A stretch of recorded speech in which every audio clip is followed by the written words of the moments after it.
So our first topic is application of Muslim law.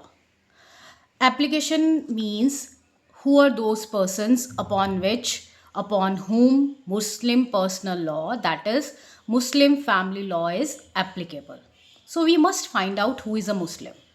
So Muslim is a person जो इस्लाम के इन 3 tenets में विश्वास रखता है. नंबर 1, अल्लाह वन है, एक है, प्रॉफिट मोहम्मद उसके रसूल है और कुरान उसकी अकेली ओनली रिवील्ड बुक है.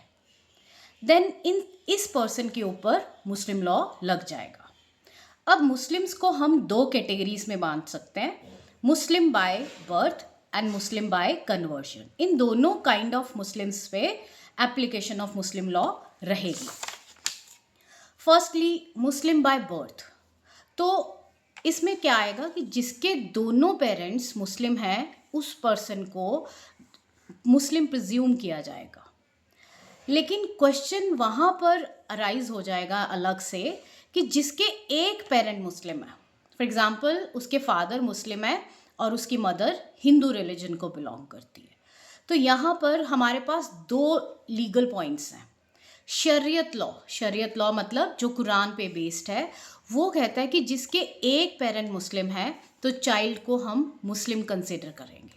लेकिन इंडिया में थोड़ा सा डिफरेंस आएगा. वो क्या है? पहली बात तो एक बच्चा अपने फादर का ही रिलीजन लेगा और अगर फादर मुस्लिम है तो बच्चा मुस्लिम होगा. As simple as that.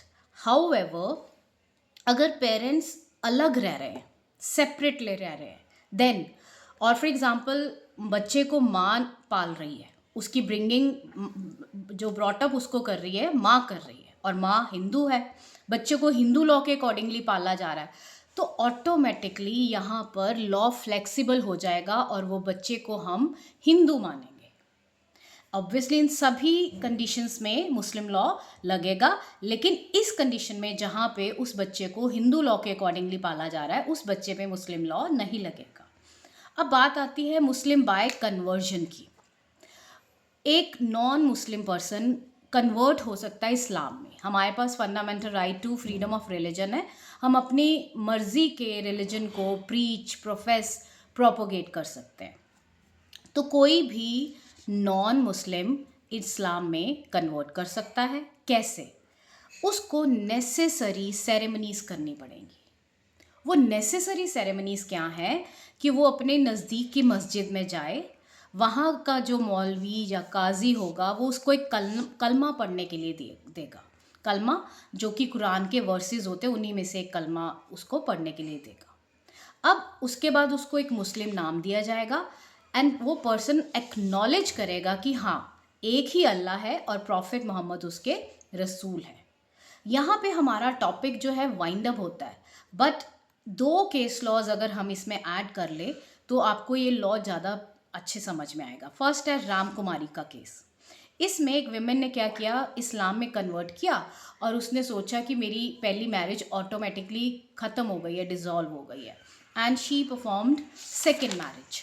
अब सवाल ये था कि क्या उसके ऊपर आईपीसी के सेक्शन 494 के अकॉर्डिंगली बायगैमी का ऑफेंस लगता है कि नहीं. तो उसको कोर्ट ने कन्विक्ट किया बायगैमस मैरिज के लिए, एक इलीगल सेकेंड मैरिज के लिए under section 494 of IPC. Another important case is Sarla Mudgal versus Union of India, a landmark judgement.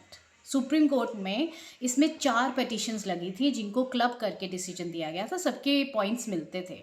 जहाँ पर एक हिंदू हस्बैंड ने कन्वर्ट कर लिया था इस्लाम में और सेकंड मैरिज परफॉर्म कर ली कि भाई क्योंकि इस्लाम में पॉलीगैमी मतलब 4 शादियाँ तक उनको अलाउड है.